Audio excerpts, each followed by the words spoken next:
Hi అండి, నేను రెడ్డి లక్ష్మిని. ఈరోజు కాకరకాయ ఫ్రై చూద్దాన్ని వీడియో చేద్దాం అనుకుంటే కరెంట్ పోయింది, ఇప్పుడు వచ్చిందండి. అందుకని అన్నీ ఫ్రై అయిపోయినాయి, కానీ లాస్ట్ టైం చూపిద్దాంలే అని చెప్పేసి చూపిస్తున్నాండి. కాకరకాయ అండి, ఇలా కట్ చేసుకొని సన్నగా లేయర్ లాగా కట్ చేసుకొని అన్నీ ఫ్రై చేసి పెట్టుకున్నాం. ఆ వేడి మీద మనము ఫ్రై అయిన తర్వాత వేడి మీద తీస్తాం కదా, తీసినప్పుడే ఉప్పు కారం చల్లేసి పెట్టేసాను. ఒక 10-15 డేస్ వరకు ఉంటుందండి, మంచిగా ఉంటుంది. అంటే ఇలా ఎందుకు నలుపుతాంటే కొంచెం చిన్న ముక్కలుగా అవుతాయని ఆ వేడి మీదనే. ఇప్పుడైతే గట్టిగా ఉంటుంది కదా, కరకరలాడుతూ కొంచెం ముక్కలు అయితే అందుకని ఇట్లా నలిపేస్తాను. చల్లారి తాగాను ఇవన్నీ. మరి ఉప్పు కారం ఇందులో వేసాను కదా. ఇది కరివేపాకు ఎల్లిపాయలు అండి, 2 వేయించుకున్నా. ఇది వేడి మీద ఇది కూడా అట్లానే అవుతుందండి, చల్లారితే ముక్కలు అవ్వదు ఇది.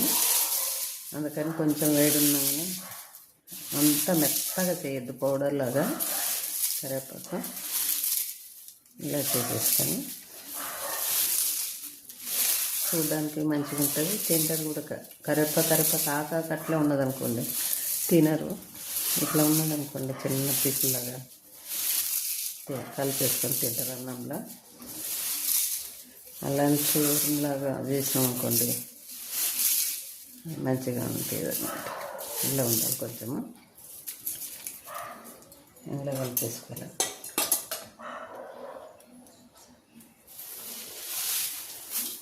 కలిపేసుకొని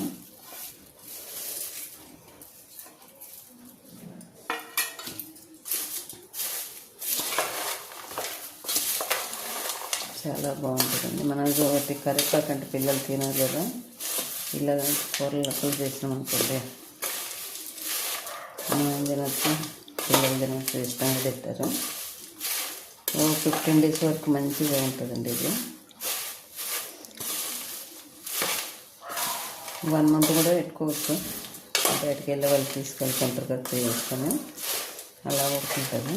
కానీ మనం ఇంటికన్నా ఉంటాం కాబట్టి ఎప్పటికప్పుడు చేసుకోవచ్చు, 15 రోజులకు ఒకసారి చేసుకొని పెట్టుకోవచ్చు. ఇలా చాలా బాగుంటుందండి. ఇందులో కొంచెం కొబ్బరి పొడి తాలింపు వేసుకొని కొబ్బరి పొడి వేసేసుకొని చేసుకుంటాను. నేను ఇంకా కొబ్బరి పొడి వేయలేదు, ఒట్టిగానే వేసేసా.